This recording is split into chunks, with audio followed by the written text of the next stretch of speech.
ورحمۃ اللہ وبرکاتہ نحمده ونصلی علی رسولہ الکریم اما بعد فقد قال اللہ تعالی فی شان حبیبہ ان اللہ وملائکتہ یصلون علی النبی یا ایھا الذین آمنوا صلوا علیہ وسلموا تسلیما اللہم صلی علی سیدنا مولانا محمد وعلى آل محمد بعدد كل داء ودواء وبعدد كل علة وشفاء رب اشرح لي صدري ويسر لي أمري واحلل عقدة من لساني يفقهوا قولي واجعل لي وزيرا من أهلي ربنا زدنا علما نافعا وحكمة تامة اللهم افتح لنا أبواب الخير برحمتك يا أرحم الراحمين۔ بزرگان محترم، عزیزان گرامی قدر، عزیز دوستو، صاحبو، کل ہماری گفتگو کا جو موضوع رہا اس کا کلیدی حصہ حضرت سلیمان علیہ السلام نے سحر اور جادو لوگوں کو نہیں سکھلایا، اور حضرت سلیمان کے بعد ان کی قوم میں، یہودیوں میں سحر کو بڑا فروغ حاصل ہوا۔ اسی لیے اس آیت کے اندر بابل کا ذکر آیا ہے۔ بابل میں اللہ نے 2 فرشتوں کو بھیجا، وہ دونوں فرشتوں کے نام بھی اسی آیت کے اندر ہے، اور یہ بات الٹی مشہور ہو گئی کہ یہ 2 فرشتوں نے ان کو سحر کی تعلیم دی، حالانکہ وہ ایسی بات نہیں ہے۔ یہ بنی اسرائیل کی زوال، پستی، توہمات کا دور ہے۔ اس کے اندر سحر حد سے زیادہ بڑھ گیا تھا۔ بابل میں 2 فرشتوں کو بھیجا گیا، دونوں کے نام بھی اس آیت طیبہ کے اندر ہیں۔ ایک کا نام ہاروت ہے اور دوسرے کا نام ماروت ہے۔ بابل میں سحر اتنا پھیل چکا تھا، جادو، ٹونکے، منتر، فسوں، یہ ساری چیزیں اس قدر پھیل چکی تھیں کہ بچہ بچہ اس میں ملوث تھا، اور حضرت سلیمان علیہ السلام نے ان کو کوئی ویسی تعلیم نہیں دی۔ یہ الگ بات ہے کہ حضرت سلیمان کے قبضے میں سارے جن تھے، شیاطین تھے، سب قبضے میں تھے۔ بعض روایتوں میں یہ بات بھی ملتی ہے کہ یہ علم لوگوں کو گمراہ کرنے والا ہے، تو اس کا جتنا بھی ذخیرہ تھا حضرت سلیمان علیہ السلام نے زمین میں دفن بھی کر دیا۔ طرح طرح کی روایتیں ملتی ہیں کہ ان کے جانے کے بعد شیاطین اور جنوں کے جو سردار رہے، انہوں نے اس ذخیرے کو نکال کر پھر لوگوں میں پھیلا دیا۔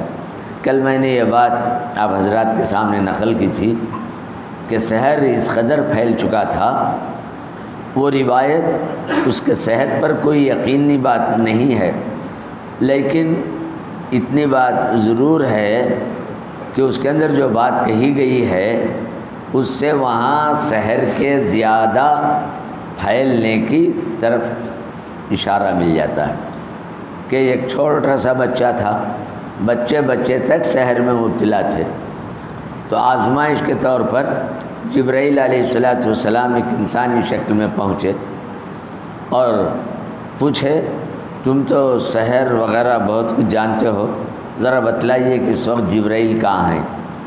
تو اس نے اپنے جو سحر کے انداز تھے، لکیریں کھینچا، پتہ نہیں کیا کیا کچھ کرنے کے بعد کہا کہ تو سب کچھ اوپر زمین کے، آسمانوں کے سب دیکھ لیا اپنے سحر کے بل بوتے پر، لیکن جبرائیل تو کہیں نہیں ہیں۔ اب ایک ہی صورت ہے، وہ زمین میں ہیں، اب زمین کے کس علاقے میں ہیں؟ وہ اسی علاقے میں ہیں۔ اب آپ اور میں 2 ہیں، میں تو جبرائیل نہیں ہو سکتا، لیکن آپ ہی جبرائیل ہو سکتے ہیں۔ یہ روایت کوئی قابل اعتماد نہیں ہے، لیکن لوگوں نے اس کو مبالغے کے طور پر یہ چیز بتلانے کے لیے کہ بابل میں سحر، جادو، منتر اتنا پھیل چکا تھا کہ وہاں بچے اس سے واقف ہو چکے تھے۔ وہی چیز ہے، حضرت سلیمان علیہ السلام پر بہت بڑا الزام تھا کہ انہوں نے یہ علم کو لوگوں کے درمیان پھیلایا، تو قرآن کریم نے سب سے پہلے اس کی اصلاح کی۔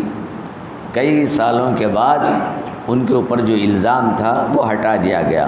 قرآن نے صاف لفظوں میں کہا وما کفر سلیمان، سلیمان نے یہ کفر ان تک نہیں پہنچایا، سحر کو ان کے درمیان نہیں کہا، ولیکن الشیاطین کفروا یعلمون الناس السحر، بلکہ شیاطین، جن جو حضرت سلیمان کے قبضے میں بھی تھے، ان کے ذریعے سے سارے کام کاج کرتے تھے، ان لوگوں نے لوگوں کو گمراہ کرنے کے لیے اس چیز کو پھیلا دیا، یعلمون الناس السحر۔ پھر وما انزل علی الملکین ببابل ہاروت و ماروت، بابل کا لفظ قرآن کی آیت میں ہے، وہاں فرشتے بابل، ہاروت اور ماروت بابل میں پہنچے، انہوں نے کسی کو بھی سحر کی، جادو کی، ٹونگوں کی، فسون کی تعلیم نہیں دی، بلکہ ان لوگوں نے تو یہاں تک کہا حتیٰ یقولا انما نحن فتنۃ، بلکہ ہم تمہارے لیے ایک آزمائش اور امتحان کے طور پر ہیں، ہم تمہارے پاس اس لیے بھیجے گئے ہیں کہ تمہیں سحر کی برائی، اس کا نقصان بتلا دیں، اس کے فائدوں کو دیکھ کر تم آگے بڑھ رہے ہیں، جو کچھ نتیجے سامنے آ رہے ہیں اس کو لے کر آپ جا رہے ہیں، اس سے بچو، اس کے لیے ہم صاف طور پر بتلانے کے لیے آئے ہیں۔ اگر تم جادو پر عمل کرنا چھوڑ دو تو خوب سن لو کہ یہ ساری چیزیں تمہارے نقصان کی بات ہو جائیں گی۔ اس طریقے سے یہ دونوں فرشتے ہاروت اور ماروت نے لوگوں کو سمجھایا کہ کبھی اس چیز کو نہ کریں، لیکن معاملہ اتنا الٹا ہو گیا کہ حضرت سلیمان کے سر ہی ساری چیزیں پہنچ گئیں، اور یہودیوں کے پاس انبیاء کرام کا کوئی خاص وزن نہیں تھا، ایک عام انسان کی طرح ذکر کرتے تھے۔ چنانچہ حضرت سلیمان علیہ السلام کے بارے میں انہوں نے جو باتیں تورات کے ذریعے سے، انجیل کے ذریعے سے، روایتوں کے ذریعے کہی تھی، وہ کل کی نشست میں میں نے کہہ دیا تھا کہ سلیمان نے فرعون کی بیٹی سے نکاح کے باوجود اجنبی عورتوں سے تعلقات پیدا کر لیا، ان کی جو بیویاں تھیں وہ مشرک تھیں، کافرہ تھیں، ان کے اثر میں آ کر سلیمان نے یہ ساری چیزیں کی۔ اتنی عجیب و غریب باتیں، برائے پیغمبروں سے ہونے والی باتیں، بلکہ ان کے والد حضرت داؤد علیہ السلام کے بارے میں بھی تورات کے کوٹس، تفسیر کی کتابوں میں بہت نقل کیے گئے ہیں، میں وہ 2-3 حوالے بھی دوں گا، اگر آپ وہ انگریزی میں یا تمل میں کسی زبان میں بائبل کے نسخے ہوں تو دیکھ سکتے ہیں کہ کہاں کہاں کیا کیا چیزیں ہیں۔ بڑا تحقیقی کام ہے، علمی کام ہے، ریسرچ کا معاملہ ہے، ہر کسی کے بس کی یہ بات نہیں ہے۔ تو اس طریقے سے حضرت سلیمان علیہ السلام کے بارے میں انہوں نے اس طرح کی باتیں کی۔ داؤد علیہ السلام کے بارے میں کہا کہ ایک خاتون پر ان کی نظر پڑی، بڑی اچھی، حسین اور جمیل تھی، وہ شادی شدہ تھی، فوراً انہوں نے کیا کیا، اسے اپنے نکاح میں لا لینا، اپنی زوجیت میں لے آنا، اس کے شوہر کو جہاد پر بھیج دیا تاکہ وہاں جا کر وہ ختم ہو جائے۔ وہ اتفاق سے جہاد میں ختم بھی ہو گیا، اور اس کے بعد انہوں نے اس کی بیوی کو اپنے حرم میں شامل کر لیا۔ ایسی من گھڑت روایتیں تورات کے اندر، اس کے اندر آئی ہیں، وہی اس کو بعض مفسرین نے نقل کیا۔ ان کے نقل کرنے کا مطلب یہ نہیں تھا کہ ان کو صحیح سمجھتے تھے، بلکہ یہ بتلانا مقصود ہے کہ انبیاء کرام کے تعلق سے انہوں نے کیسی کیسی باتیں لکھی ہیں، یہ بتلانا مقصود۔ اسی لیے قرآن کریم کی ایک صفت یہ بتلا دی گئی ہے، قرآن تمام آسمانی کتابوں کی تصدیق کرتا ہے، مانتا ہے، اس کو تسلیم کرتا ہے۔ یہ ان آسمانی کتابوں کی تصدیق کرتا ہے جو اصلی زبان میں نازل ہوئے ہیں، ہبرو زبان میں، عبرانی زبان میں جو نازل ہے اس کی تصدیق۔ اس کے بعد جو نسخے بدلتے گئے اس کے تعلق سے قرآن کریم نے کبھی یہ نہیں کہا، بلکہ اس نے یہ تو صاف لفظ میں کہا کہ سلیمان علیہ السلام پر جو بات آ رہی ہے بالکل غلط ہے۔ اور یہ تو خیر مذہبی گفتگو رہی۔ تحقیق کا دور شروع ہوا 18ویں صدی عیسوی سے، بہت کچھ کھنگالا گیا، زمین کے کتبات نکالے گئے اور تورات کے پرانے نسخے نکالتے گئے۔ مصر کے اندر جہاں جہاں احرام مصر میں جو میتیں رکھتے تھے اس کے اندر ممی لگا کر وہاں کے سلیٹ اور لکھے ہوئے کتبات اسے پڑھ کر اس کے اندر ان کی تاریخ وغیرہ بہت کچھ کام ہوا۔ یہ جادو کا معاملہ، سحر کا معاملہ سلیمان علیہ السلام کے زمانے ہی نہیں، خود حضرت موسیٰ کے زمانے میں بھی رہا۔ فرعون اس کے پاس پورے جادوگروں کی بہت بڑی ٹولی تھی۔ حضرت موسیٰ جب آئے تو تمام جادوگروں نے اپنی اپنی رسیاں یہ وہ پھینک دی، تو ساری رسیاں سانپ بن کر حضرت موسیٰ علیہ السلام کے ساتھ۔ یہ قرآن کریم میں کئی مقامات پر ہے، آپ اس کی تفسیر دیکھنا چاہیں تو خال الملو کے اندر پوری تفصیل دیکھ سکتے ہیں، کب کب جادوگروں نے اپنے سحر سے موسیٰ پر زور ڈالا اور حضرت موسیٰ علیہ السلام نے اپنے معجزے سے ان کے سحر کو ختم کر دیا۔ چنانچہ ایک مقام پر آیا، سارے جادوگر پہلے اپنی اپنی رسیاں پھینکے، وہ رسیاں بڑے بڑے سانپ بن کر موسیٰ کے اوپر حملہ کرنے آ گئے۔ تو اس موقع پر فالخا موسیٰ عصاہ فاذا ہی تلقف ما یافون، قرآن کریم میں وہ ساری آیتوں میں ہے۔ اللہ نے حضرت موسیٰ سے کہا آپ کو گھبرانے کی بات نہیں، آپ اپنا عصا ڈال دیجئے۔ ایک لکڑی سامنے انہیں ڈال دیا، وہ لکڑی اتنا بڑا اژدہا بن گئی کہ جتنے بھی سانپ اژدہے تھے سب کو ہضم کر لیا، کسی کی جادو کام نہیں آ سکی۔ ان کا معجزہ ان کے باطل جادوؤں کو، سحر کو ختم کر دیا۔ تو بہرکیف اس قسم کے واقعات ہوئے۔ 19ویں صدی میں خود یورپ کے مصنفین نے، دنیا کے بڑے بڑے ریسرچ اسکالر میں، خود یہودیوں کے اندر جو بڑے بڑے محققین تھے انہوں نے خود اس پر تحقیقی کام کرے بتلا دیا ہے۔ انسائکلوپیڈیا برناٹیکا جلد 2 ہے، اس کا صفحہ بھی ہمارے محققین مفسرین نے نقل کیا ہے، 950 پر ایک ہے۔ بائبل کی آیت 1 سے لے کر 11 تک ہے، یہ 11واں باب ہے بائبل کا، اب تورات کا، انہی کی آیتیں کہہ رہے ہیں، اس کے اندر وہ چیزیں۔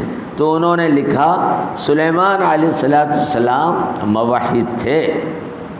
پھر اس کے بعد عیسائیوں نے بھی لکھا انجیل کی ان آیتوں کے متعلق ہم صاف طور پر کہنا چاہتے ہیں یہ سب غلط ہے۔ بعد کے لوگوں نے اس کے اندر ملا دیا ہے، سلیمان کا دامن شرک سے بالکل پاک اور صاف ہے، یہ کہہ کر انہوں نے یہ باتیں کہیں۔ یہ ساری چیزیں بخت و نصر کے حملے کے بعد بنی اسرائیل پر حملہ ہوا، بڑا مشہور بادشاہ تھا، اسی نے تورات کو جلا کر ان کو قیدی بنا کر وہاں سے لے کر چلا گیا۔ اس کی تفسیر آپ دیکھنا چاہیں تو بڑی تفصیلات ہیں، 15ویں پارے میں سورہ بنی اسرائیل ہے، اس کے اندر ہے فَإِذَا جَاءَ وَعْدُ أُولَاهُمَا بَعَثْنَا عَلَيْكُمْ فَجَاسُوا خِلَالَ الدِّيَارِ، ان کے شہروں کو تباہ کر دیا گیا، ان کو لے کر بابل کی طرف یہ لوگ غلام اور قیدی بنا کر چلے گئے۔ وہاں جانے کے بعد انہوں نے بابل کے اندر یہ ساری برائیاں، سحر اور جادو ٹوکے، سارے معاملات انہوں نے کیے ہیں۔ مولانا عبد الماجد دریابادی اردو کے بہت بڑے محقق ہیں، انہوں نے جیویش انسائکلوپیڈیا 8ویں جلد سے اپنی تفسیر ماجدی میں نقل کیا ہے کہ انہوں نے کہا ہے ان یہودیوں کے پاس سحر اور جادو کا زیادہ عمل نقش کی صورت میں ہوتا تھا۔ نقش لکھتے تھے وہ عشق و محبت کے معاملے میں، عورتوں کو اپنے طرف مائل کرنے کے لیے، اور میاں بیوی ہیں تو ان میں جھگڑے ڈالنے کے لیے۔ میاں بیوی کے جھگڑے کا ذکر خود قرآن کریم نے کیا ہے، ما یفرقون بہ بین المرء وزوجہ، میاں اور بیوی میں جھگڑے ڈالنا اور اس طریقے سے فسادات کو پھیلانا تھا۔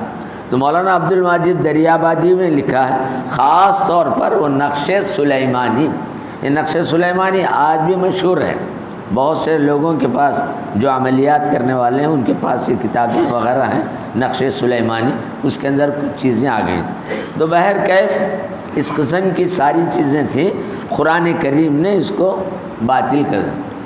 اس ساری گفتگو کا خلاصہ حضرت سلیمان کے اوپر جو تہمت رہی اس کو دور کرنا ہے، اور یہ بات بتلانا ہے سحر اسلام میں اس کی کوئی اہمیت نہیں ہے، بالکل غلط اور ناجائز چیز ہے۔ اب سحر کے معنی کیا ہیں، سحر کسے کہتے ہیں، وہ بھی تفسیر میں ہے۔ کسی چیز کی حقیقت کو بدل دینا، چیز ایک رہتی ہے اس کو بدل کر دوسری شکل میں سامنے پیش کر دینا۔ پھر اور معنی سحر کے یہ بتلا دیے ہیں، کچھ ایسے الفاظ ہیں، کچھ عمل ہیں، اعمال ہیں، کچھ پڑھنے کی چیزیں ہیں، ان کے ذریعے سے سحر کیا جاتا تھا۔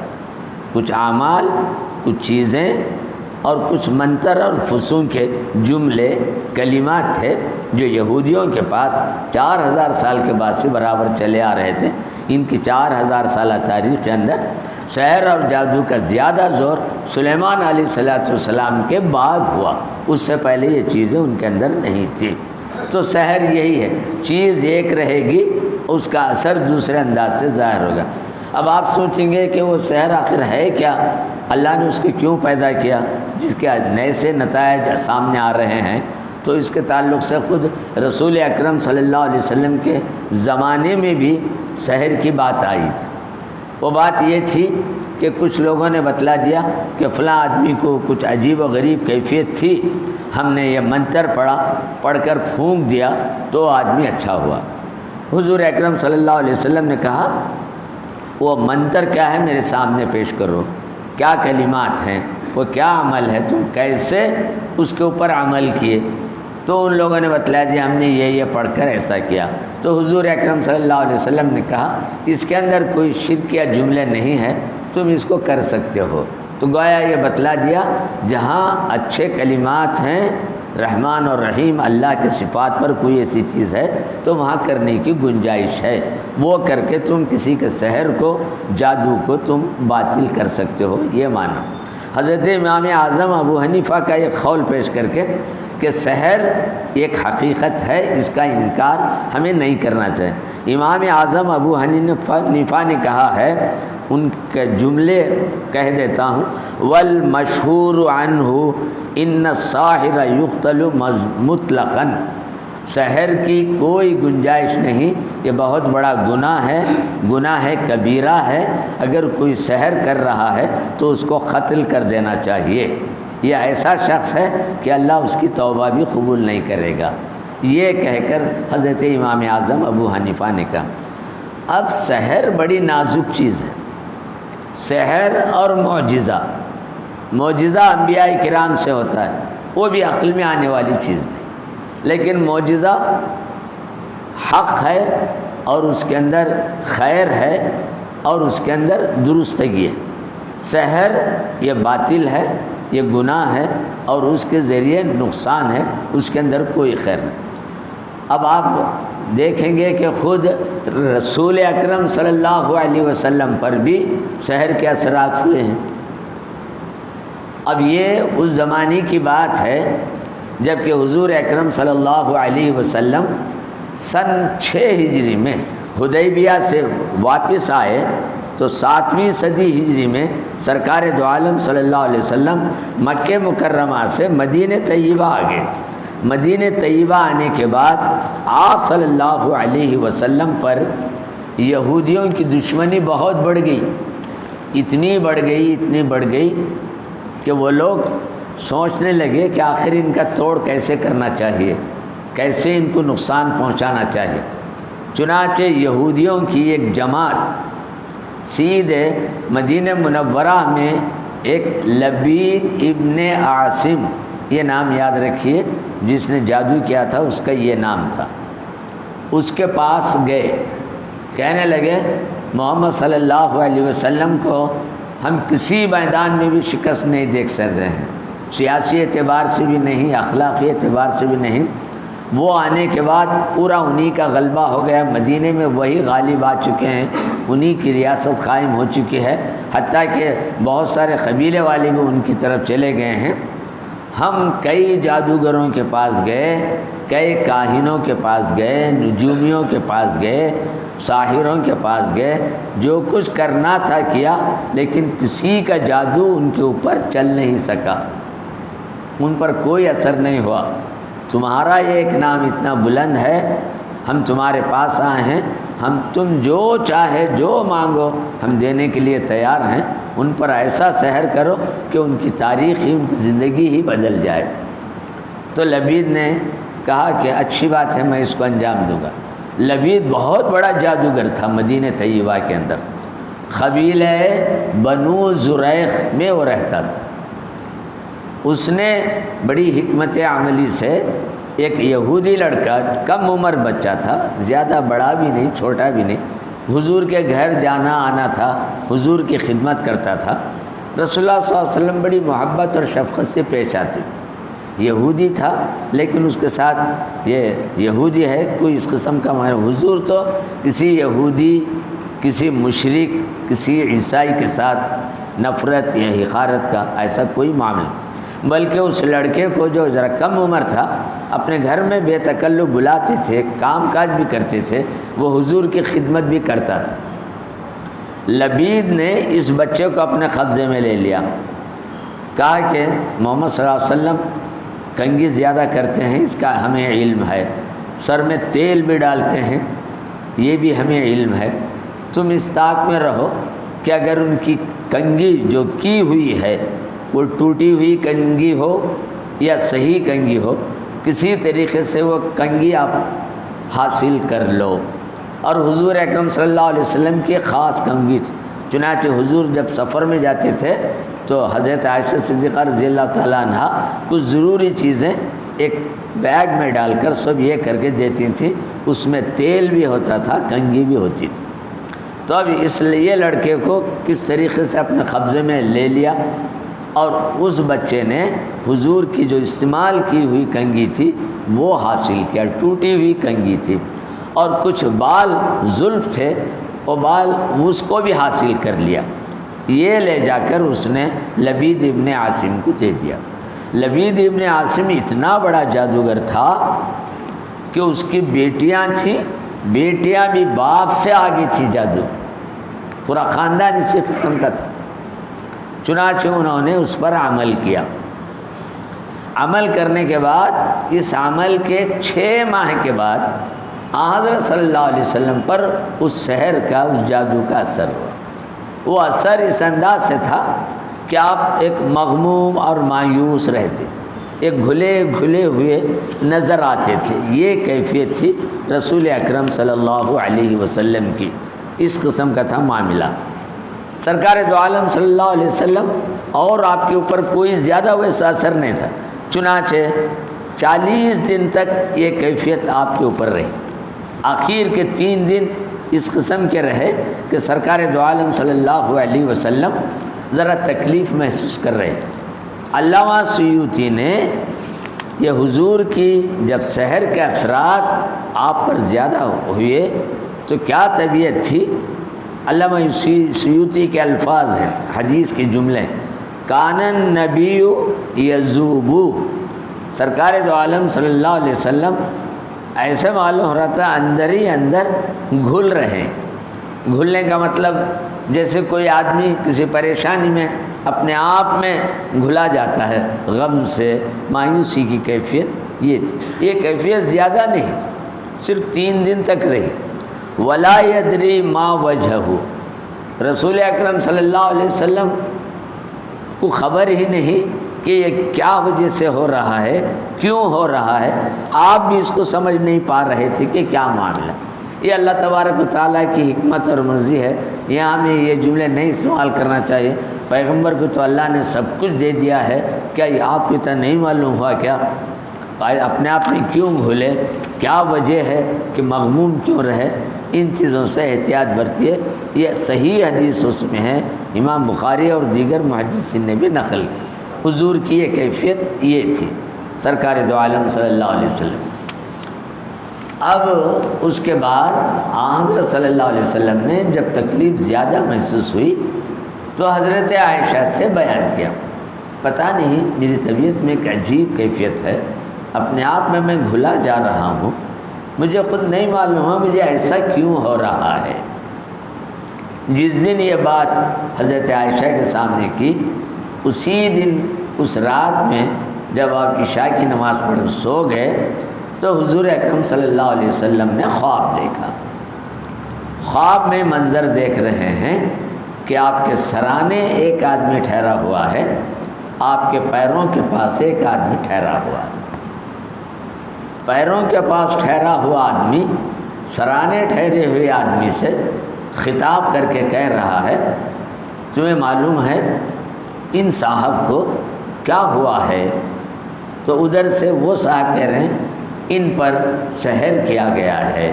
تو پھر یہ پوچھ رہا ہے کس نے کیا ہے؟ تو کہا ہے کہ اس نے حضور اکرم صلی اللہ علیہ وسلم کی کنگھی اور حضور صلی اللہ علیہ وسلم کے بال اس کے اندر سحر کیا ہے۔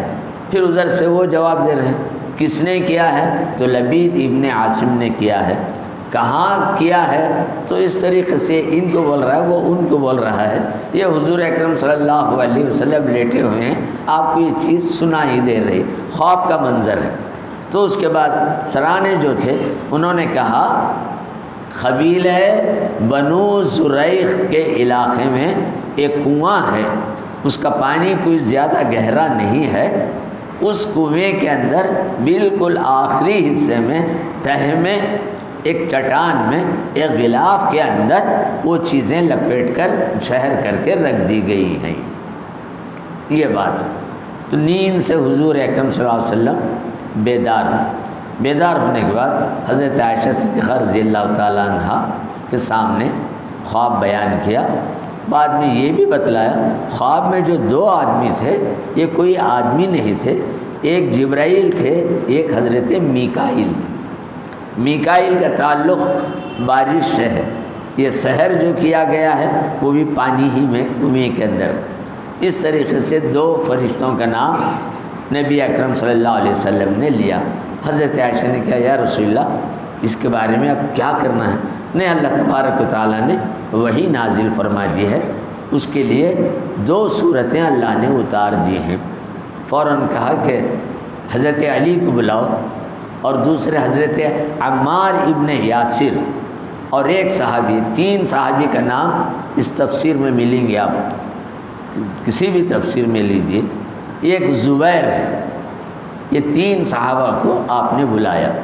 بلانے کے بعد کہا کہ دیکھو قبیلہ بنو زریق کے وہاں جو کنواں ہے وہاں جاؤ، اس کا پانی کوئی زیادہ نہیں ہے، کسی طریقے سے پورا پانی نکال دو، پانی نکالنے کے بعد مجھے اطلاع دو، میں پہنچ جاؤں گا۔ چنانچہ پورا پانی نکال دیا گیا، حضرت صلی اللہ علیہ وسلم کی اطلاع دی گئی، یہ تین ہی حضرات تھے اور کوئی نہیں تھے۔ اس کے بعد حضور صلی اللہ علیہ وسلم وہاں پہنچے تو حضور بھی اس میں اترے۔ اترنے کے بعد ایک بڑے پتھر کے نیچے وہ رکھ دیا گیا تھا، وہ پتھر ہٹا کر اس چیزوں کو نکال لیا حضور اکرم صلی اللہ علیہ وسلم۔ اس موقع پر حضور اکرم صلی اللہ علیہ وسلم نے اسے دیکھا، دھاگے میں 11 گھاٹیاں ڈالی گئی، گرہیں ڈالی گئیں، ہر گھاٹی میں ایک سوئی لگا دی گئی ہے۔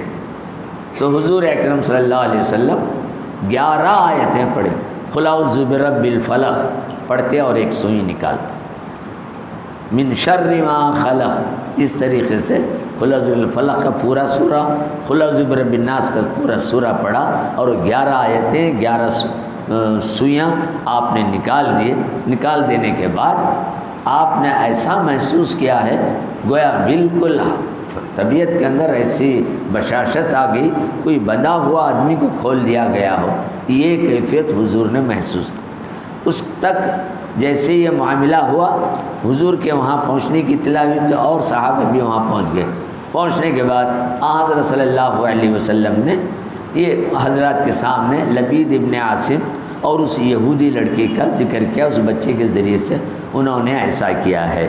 یہ کہنے کے بعد بعض صحابہ کو بہت ہی تکلیف ہوئی، تو کہ نہیں یا رسول اللہ لبید نے بہت بڑا جرم کیا ہے، اس کو بلائیے، ہم اس کو سامنے پکڑ کر اسے سزا دیں گے، وہ تو یہودی چھوٹا بچہ ہے، اسے کیا کیا جائے، اس کو بھی تنبیہ کریں گے۔ تو حضور اکرم صلی اللہ علیہ وسلم نے، اور جتنے بھی صحابہ تھے، یہ 3 صحابہ تھے، حضور نے کہا نہیں، اس معاملے کو پھیلا کر لوگوں میں بات کہہ کر ایک ہنگامہ، ایک اختلاف، ایک فتنہ، ایک جھگڑا کھڑا کرنے کی کیا ضرورت ہے۔ حضور نے یہ کہا، حضور نے جو جملے استعمال فرمائے اس موقع پر یہ تھے، اما انا فقد شفانی اللہ، اللہ کی حمد، اللہ کی ثنا کے بعد میں تم لوگوں کو یہی کہنا چاہتا ہوں کہ اللہ نے مجھے شفا دی، وہ سحر باطل ہو گیا، وہ جادو کا اثر ختم ہو گیا، اور مجھے کوئی ویسا نقصان کی بات نہیں۔ وَأَكْرَهُ أَنْ أَسِيرَ عَلَى النَّاسِ شَرًّا، میں نہیں چاہتا اس واقعے کے ذریعے سے لوگوں میں ایک شر پیدا ہو، اختلاف ہو، پھر وہ یہودیوں کے ساتھ، لبید کے گروپ کے ساتھ تمہارے ان کے جھگڑے اختلافات ہوں، اس شہر کے، اس جادو کے واقعے کو ختم کر دو اور اسے کوئی مسئلہ نہ بناؤ۔ یہ کہہ کر حضور اکرم صلی اللہ علیہ وسلم نے اس معاملے کو دبا دیا۔ تو محترم بزرگوں، عزیز ساتھیوں، اب میں اصل نقطے کی طرف آ جانا چاہتا ہوں۔ سحر ایک چیز ہے، اس کا انکار نہیں، صرف معتزلہ نے انکار کیا ہے کہ سحر وغیرہ سب جھوٹ ہے، نہیں ہو سکتا، لیکن تمام مفسرین محدثین نے سحر کو تسلیم کیا ہے، وہ بھی ایک علم ہے، اگرچہ کہ باطل غلط علم ہے۔ اب اللہ نے ویسی چیز کیوں پیدا کی؟ ایک کوئی کسی کے ذہن میں آ سکتا، سحر کو پیدا ہی کیوں کیا گیا؟ تو یہ اللہ تبارک و تعالیٰ خیر بھی پیدا کیا ہے، شر بھی پیدا کیا ہے، اس کی حکمت اور مرضی ہے۔ پیدا کرنا ایک چیز ہے، کسی بری چیز کو پسند ناپسند کرنا دوسری چیز۔ اللہ ان چیزوں کو ناپسند کرتا ہے، پیدا کیا ہے، اس کی حکمت جانے کیوں پیدا کیا ہے، یہ ہمیں کہنے کا معاملہ نہیں، اس کی حکمت، اس کی مرضی ہے۔ تو کئی ایسی غلط بری چیزیں بھی کائنات کے اندر وجود میں آئی ہیں اللہ ہی سے، والقدر خیرہ و شرہ، دونوں ہیں، دنیا میں خیر بھی آیا ہے، شر بھی آیا، لیکن اللہ خیر کو پسند کرتا ہے، شر کو پسند نہیں کرتا۔ تو لہٰذا یہ نہیں سوچنا چاہیے کہ اس بلا اور مصیبت کو اللہ نے پیدا ہی کیوں کیا۔ اللہ نے پیدا کیا، اس کی حکمت انہیں جانے، اللہ اس چیز کو پسند نہیں کرتا ہے۔ کتنے ایسی چیزیں ہیں خدا نے وجود بخشا ہے لیکن اس کو نہ۔ ان تمام چیزوں کے بعد ایک ایمان کی بات جو آج کی ساری گفتگو میں کہیں کنفیوز نہیں ہونا، کہیں ذہن منتشر نہیں ہونا، سحر ہو یا جادو ہو، ٹونا ہو، منتر ہو، اگرچہ کہ وہ غلط طریقے سے کر رہے ہوں، اللہ چاہے تو ہی اس کا اثر ہوگا۔ جب تک اللہ تبارک و تعالیٰ نہیں چاہیں گا کسی کا کوئی اثر نہیں ہوتا۔ خیر کے معاملے میں بھی اللہ کا فیصلہ، شر کے معاملے میں بھی اللہ کا فیصلہ۔ اسی لیے کہا گیا کہ تقدیر کے خیر پر بھی ایمان، شر پر بھی ایمان۔ اس کے باوجود بھی قرآن کریم میں، حدیثوں میں سحر کے توڑ کے لیے اللہ نے سورہ فلق، سورہ ناس نازل فرمائی۔ اس کے علاوہ سورہ قلم کی آخری 2 آیتیں میں کئی مرتبہ کہا ہوں، وَإِن يَكَادُ الَّذِينَ كَفَرُوا لَيُزْلِقُونَكَ بِأَبْصَارِهِمْ لَمَّا سَمِعُوا الذِّكْرَ وَيَقُولُونَ إِنَّهُ لَمَجْنُونٌ وَمَا هُوَ إِلَّا ذِكْرٌ لِّلْعَالَمِينَ۔ یہ 2 آیتیں سورہ فلق اور سورہ ناس کی 2 صورتیں، یہ سحر کو توڑنے والے ہیں۔ اسے پڑھ کر پھونک لینا، دم کرنا، اور اس طریقے کا عمل بزرگوں نے کیا ہے، اور انہوں نے جو متقی پرہیزگار جو عامل حضرات تھے انہوں نے اس کے چیزیں لکھ کر لوگوں کو یہ کیا ہے۔ اللہ نے کلام اللہ کی ان آیتوں کی وجہ سے اللہ نے اس کے علاوہ جتنے بھی بعض عاملین نے جو غلط سلط خلاف شرع جو کام نکال لیے ہیں، اس کی شریعت میں کوئی گنجائش نہیں۔ پڑھ کر پھونکنے کی اتنی بات۔ 2 چیزیں برحق ہیں۔ گفتگو ختم کرتا ہوں، زیادہ وقت ہو جائے گا، چونکہ موضوع ایسا ہے اس کو کہنا ہی پڑتا ہے۔ سحر کا بھی اثر ہے، سحر اور ایسے ہی نگاہوں کا اثر بھی حق ہے، اس کا بھی اثر ہوتا ہے۔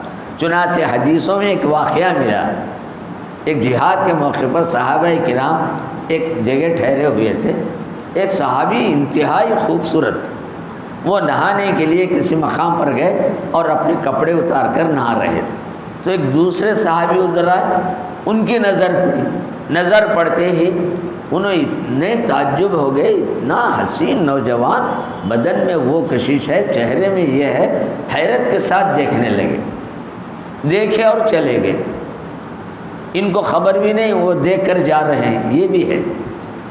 دوسرے دن سے ان کو تیز بخار اور پورے بدن میں درد۔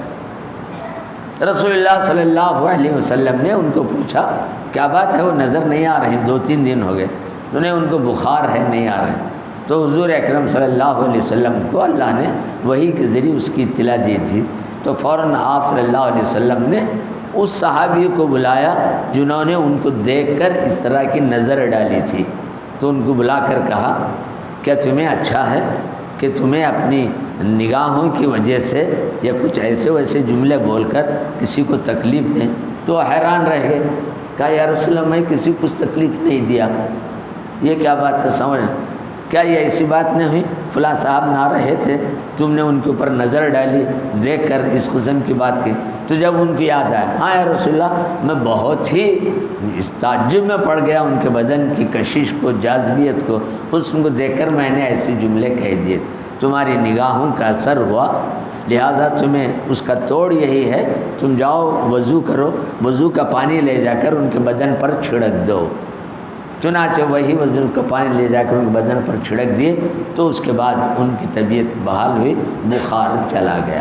تو اس کے بعد حضور اکرم صلی اللہ علیہ وسلم نے کہا یہ بڑی اہم بات ہے، جب بھی کسی کی کوئی چیز اچھی لگے تو ماشاء اللہ کہو، تبارک اللہ، بارک اللہ کہو، اللہ برکت دے، اس کی دولت ہو یا اس کی بیوی بچے ہو، اس کا گھر ہو، اس کا ساز و سامان ہو، اس کا رتبہ ہو، مرتبہ ہو، تو دیکھے تو ہمیشہ خوشی سے بارک اللہ کہو، تاکہ تمہاری نگاہ بد کا اثر اس پر نہ ہو اور وہ چیزیں بری نہ ہوں۔ تو یہ ہے تبارک اللہ، بارک اللہ۔ اور نگاہ بد کو توڑنے کے لیے یہ سحر کی یہ 2 آیتیں، سورہ فلق اور سورہ ناس اور سورہ شفا، سورۃ الفاتحہ کا بھی اس میں عمل ہے۔ یہ تو حدیث کی بات۔ ایک 5 منٹ کے اور مہلت معذرت کے ساتھ، یہ اکثر لوگ یہ کیا رکھا ہے، کیا نظر بد، کچھ بھی نہیں، غلط بات ہے، فلاں ہے، اس قسم کی باتیں بہت کرتے ہیں۔ سورہ یوسف میں وہ حوالے دیتا ہوں، آپ تفاسیر کی کتابیں دیکھ لیجیے، وما ابرئ 13واں پارہ ہے، 13ویں پارے میں دوسرا رکوع ہے، 2 صفحے کے بعد آپ آیتیں اٹھا لیں، وہاں پر ہے، اس کے اندر ہے کہ حضرت یعقوب علیہ السلام کے بیٹے جب مصر جا رہے تھے، لا تدخلوا من باب واحد وادخلوا من ابواب متفرقہ، قرآن کی آیت ہے۔ حضرت یعقوب علیہ السلام نے جب یہ بچے جا رہے تھے، نوجوان بچے، حضرت یوسف کے جتنے بھائی تھے وہ بھی حسن میں کچھ کم نہیں تھے۔ اللہ نے یوسف علیہ السلام کو جو حسن دیا تھا، حسن کا 2 حصے اللہ نے کیا، آدھا حصہ حضرت یوسف کو دیا، آدھے حصے میں سارے انسانوں کو دیا۔ اب اندازہ لگاؤ حضرت یوسف کے حسن کا کیا عالم ہے۔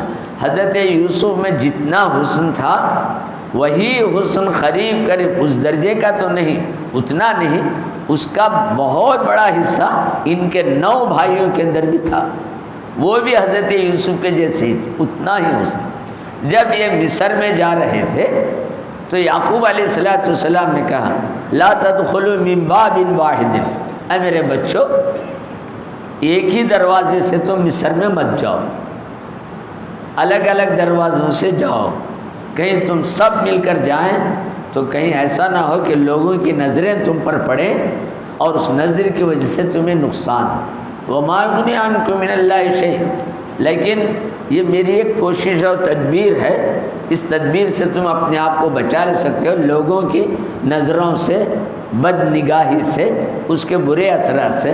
اگر اللہ ہی کچھ کرنا چاہے تو میں کچھ نہیں کر سکتا، لیکن ایک احتیاط ایک چیز ہے، یہ کہہ کر حضرت یعقوب علیہ السلام نے بچوں کو الگ الگ دروازوں سے جانے کا حکم دیا تھا۔ اسی کے تعلق سے ایک جملہ بھی تفاسیر میں لکھا گیا ہے، ان النظر، بد نگاہی، نظر کا اثر اونٹ کو ہاتھی میں داخل کر دیتا، ہانڈی میں داخل کر دیتا۔ ان الجمل يدخل في الخدر، ہنڈی، اس کے اندر اونٹ آ جاتا ہے۔ کیا ہے مطلب؟ کیا ہے؟ نگاہ کا اتنا برا اثر ہوتا ہے، اگر اس کا توڑ ہم نہیں کر لیں، آیتیں پڑھ کر، وضو کر کے، دعائیں نہیں پڑھیں گے، تو اونٹ بھی اس قدر بھول جائے گا کہ وہ ہانڈی کے اندر آ جائے۔ یہ بات کہی گئی۔ اسی لیے سورہ یوسف کی تفسیر میں اور بہت ساری تفصیلات ہیں، وہ کس طریقے سے دعائیں پڑھنا یہ چاہیے، ماشاء اللہ ہو، یہ کلمات ہو، بارک اللہ کا۔ اب اگر کسی آدمی کی نیت ہی خراب ہے کہ تباہ و برباد ہو جائے تو اسے کون کیا کرے؟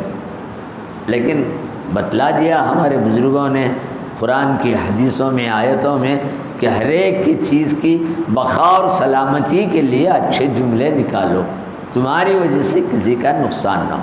تو یہ تو نظر بد کی دعا ہے، شہر کا معاملہ۔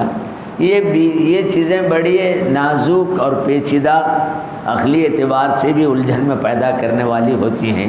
اسی لیے حضور نے آخر میں ایک بات کہہ دی ہے، اس میں بڑی سلامتی۔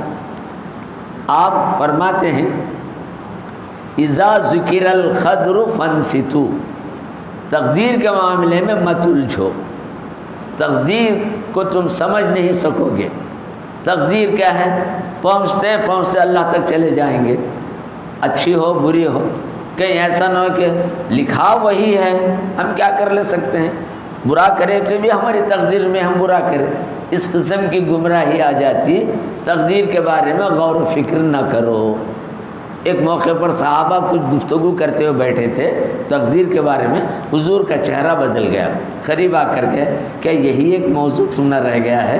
تقدیر کے معاملے میں گفتگو مت کرو، پہلی امتیں اسی میں نقصان اٹھائی ہیں۔ جب بھی تقدیر کا معاملہ آیا تو خاموشی اختیار کرو، کوئی برائی بھی آ رہی ہے تو خاموشی کے ساتھ برداشت کرو، نیکی بھی آ رہی ہے تو خاموشی کے ساتھ سہ لو۔ اسی لیے ایمان مجمل کے والقدر خیرہ وشرہ من اللہ تعالی، بچوں کو یاد دلاتے ہیں میں ایمان لایا، میری تقدیر میں جو خیر آیا اس پر بھی یہ اللہ کی طرف سے، میری تقدیر میں جو شر ہے میں اس پر بھی ایمان لایا۔ یہ سلامتی کا راستہ ہے۔ تقدیر کا ذکر آئے تو اس میں گفتگو نہ کرو، ایک بات۔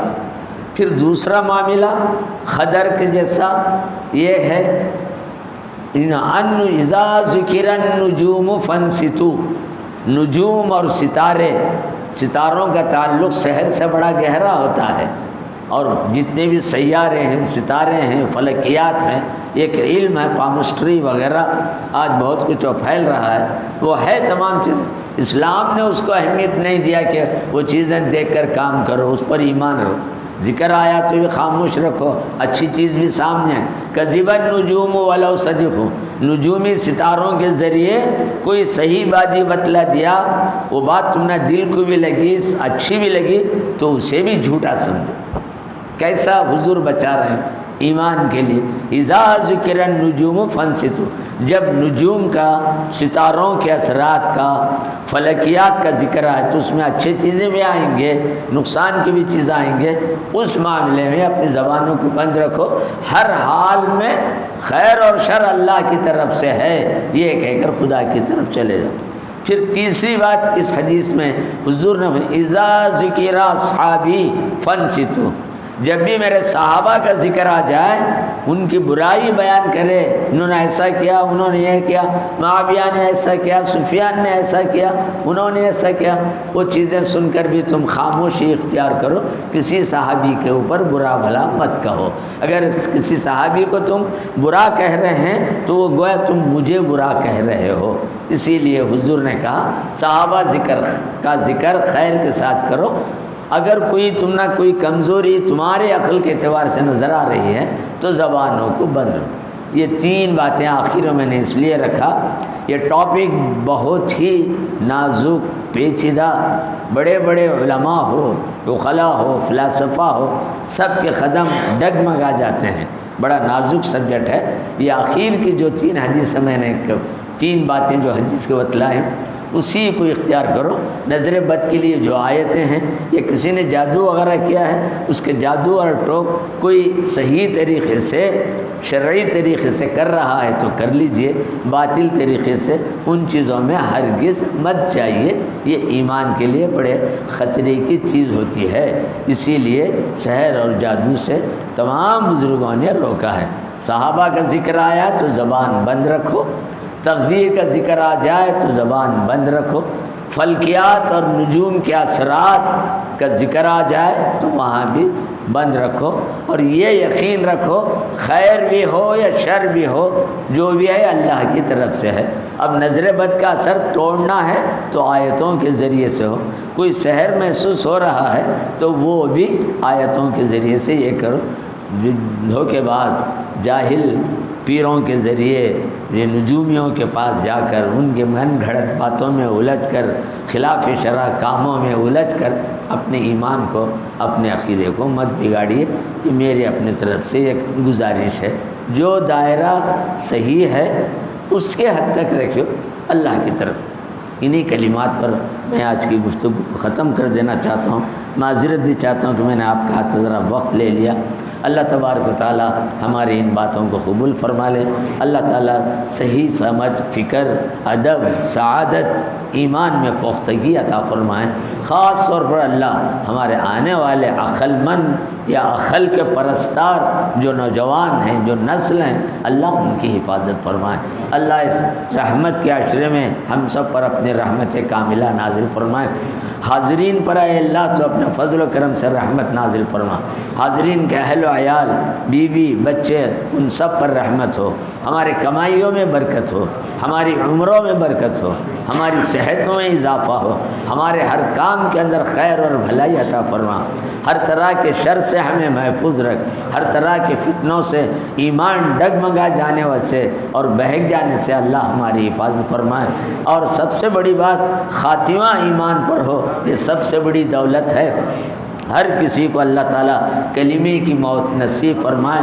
وہ زندگی ہمیشہ کی زندگی ہے، وہاں ہم اپنے ایمان کو بچا کر لے جائیں۔